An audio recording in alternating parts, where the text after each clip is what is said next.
তিনসুকিয়া আজ যে খবর উঠে এসেছে সেটা হচ্ছে যে তিনসুকিয়ায় বিবাহ বিচ্ছেদ, স্ত্রীর দ্বারা স্বামীকে হত্যার চেষ্টা। বর্তমান স্বামী সঞ্জয় সংকটজনক অবস্থায় হাসপাতালে ভর্তি রয়েছেন। নিজের শিশুর সামনে অর্থাৎ নিজের সন্তানের সামনেই ওই মহিলা তার স্বামীকে হত্যার চেষ্টা করে।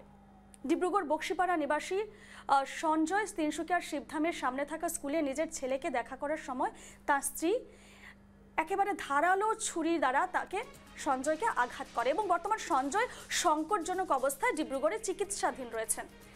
জানা যাচ্ছে যে কিছুদিন আগে সঞ্জয় এবং মধু ছায়ার বিবাহ বিচ্ছেদ হয়েছিল, অর্থাৎ প্রাক্তন স্বামীর ওপর অ্যাটাক, প্রাক্তন স্বামীর ওপর হামলা।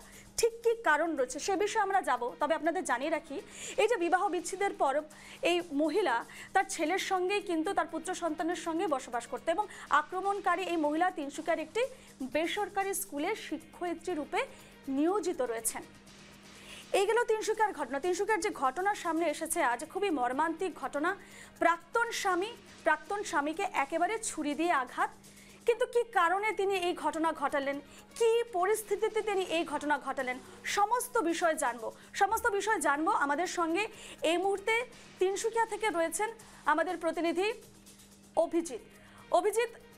এই যে ঘটনা ঘটলো তিনসুকিয়ার বুকে, একজন স্ত্রী তার প্রাক্তন স্বামীর ওপর যেভাবে আক্রমণ করেছে, পুরো ঘটনার বিষয় কি জানা যাচ্ছে? কেন এই ধরনের আঘাত হানলো প্রাক্তন স্বামীর ওপর, কি জানতে পারছো গোটা ঘটনার বিষয় অভিজিৎ? সঞ্জয় এবং যে চন্দ্রবতী সঞ্জয় ভট্টাচার্যের সঙ্গে বিয়ে হয়েছিল এবং বিবাহ পর তাদের পুত্র সন্তানের জন্ম হয় এবং আমরা জানতে পেরেছি যে 2-3 মাস পূর্বে তাদের বিবাহ বিচ্ছেদ।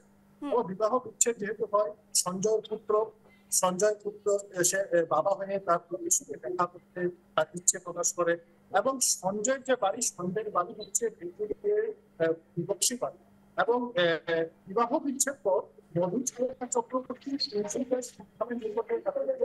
বসবাস করছে এবং গতকাল যখন সঞ্জয় ভট্টাচার্যের পুত্রের মায়া মমতার পুত্রের সঙ্গে দেখা করতে এসেছে, তো আসার পর সে তার পুত্রকে দেখা করতে গেছে এবং যে স্কুলে পুত্র রয়েছে, যে স্কুলে পুত্র অধ্যয়ন করছে, এবং একটি কথা তার আগে বলবো যে সঞ্জয়ের যে পুত্র, সে পুত্র অনেক ছোট, সে বর্তমানে প্লে হাউসে উঠছে এবং সেখানে সে গেছে পুত্রের সঙ্গে দেখা করতে এবং দেখা করতে যাওয়ার সময় সে যখন পুত্রের সঙ্গে দেখা করতে যাচ্ছে সেই সময় পরবর্তীতে তার যে পূর্ণ পত্নী, সেই পত্নী সেখানে আসার পর তাকে একটি ধারালো অস্ত্র দ্বারা তাকে আঘাত করে এবং ধারালো অস্ত্র অর্থাৎ চাকু দ্বারা তাকে আঘাত করার পর দেখা যায় যে সঞ্জয়ের যে গলা, সে গলা নির্মম ভাবে সে গলা কেটে যায় এবং কেটে যাওয়ার পর সঙ্গে সঙ্গে সঞ্জয় নিজের মোবাইল দ্বারা সেখানে সে ভিডিও রেকর্ডিং করে এবং ভিডিও রেকর্ডিং করার পর সে সেই জিনিসটি তার পরবর্তী সকলে জানতে পারে। এবং বলবো যে মধু ছায়া চক্রবর্তী বর্তমানে একটি বিদ্যালয়ের শিক্ষয়িত্রী এবং সে যে বিদ্যালয়ের শিক্ষয়িত্রী, সে বিদ্যালয় ইংলিশ মিডিয়ামের বিদ্যালয়, সেই বিদ্যালয়ের সে শিক্ষয়িত্রী এবং যেহেতু তাদের যে পারিবারিক সংঘর্ষ, সেই পারিবারিক সংঘর্ষ তাদের আছেই হয়তো, এবং যার দরুন হয়তো বিবাহ বিচ্ছেদ হয়েছে এবং বিবাহ বিচ্ছেদের পর তার বাবা সঞ্জয় তার সঙ্গে দেখা করতে এসেছে এবং সেই সময় যে ঘটনা যে করলো, সেই ঘটনার সময় যে সঞ্জয়ের যে ছোট বাচ্চা, যে শিশু, সে শিশু তার সামনে ছিল। একদমই অভিজিৎ, আমি তোমার কাছ থেকে জানতে চাইবো কি পরিস্থিতিতে, কি কারণে এ ধরনের ঘটনা ঘটালেন এই শিক্ষয়িত্রী, সে বিষয়ে কি জানতে পারছো? পরিবারের লোকজন কি বলছে? আমরা তিনসুকিয়া সদর থানার সঙ্গে আমরা যোগাযোগ করতে গেছিলাম, সদর থানার সাথে যোগাযোগ করেছি, অল্প আগে আমি সদর থানাতে গিয়েছি, যাওয়ার পর আমি সেখানে যোগাযোগ করেছি, কিন্তু থানা থেকে বলছে যে এখন পর্যন্ত সঞ্জয়ের তরফ থেকে কোনো ধরনের কোনো অভিযোগ যা দাখিল করা হয়নি।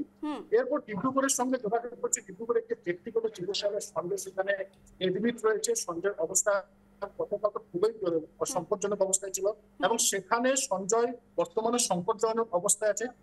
আমরা বর্তমানে ভাবতে বাধ্য যে হয়তো সঞ্জয়ের যে অবস্থা, যে সংকটজনক অবস্থা কিছুটা ভালো হওয়ার পর হয়তো সেই স্টেপ নেবে, সেই মধু ছায়া চক্রবর্তীর উপর বা তার বিরুদ্ধে যে স্টেপ নেওয়া, তার উপর যে হামলা করেছে, তার উপর যে আক্রমণ করেছে, হয়তো সেই আক্রমণের স্টেপ নেবে বা সঞ্জয়ের যে বর্তমানে জানতে পেরেছি সঞ্জয়ের যারা মাতৃ রয়েছে, যারা মা বাবা রয়েছে, পরিবারের লোকজন রয়েছে তারাও দেখা যাচ্ছে বর্তমানে সঞ্জয় এখন পর্যন্ত সংকটজনক অবস্থা, যেহেতু বাড়ির পরিবেশ সংকটজনক অবস্থা থাকে সেই সময় তাদের মানসিকতা বা তাদের মানসিক ভারসাম্যতা হারিয়ে ফেলে।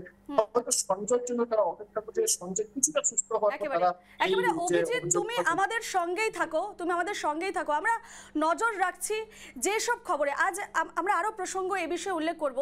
এই যে শিক্ষয়িত্রী, এই যে শিক্ষিকা যেভাবে তার প্রাক্তন স্বামীর উপর হামলা করেছে, এই ঘটনা নয়, এই ঘটনায় শুধু একটি নয়, আরও বিভিন্ন খবরে আমরা আসছি। এরপরও বহু ঘটনা ঘটেছে। আমরা আজ আরও একটি খবর দেখেছি ত্রিপুরার দেখেছি একজন মামি চোর সন্দেহে তার ভাগ্নের ওপর একেবারে অ্যাসিড হামলা করে, সেই খবরও আমরা নজর রেখেছি।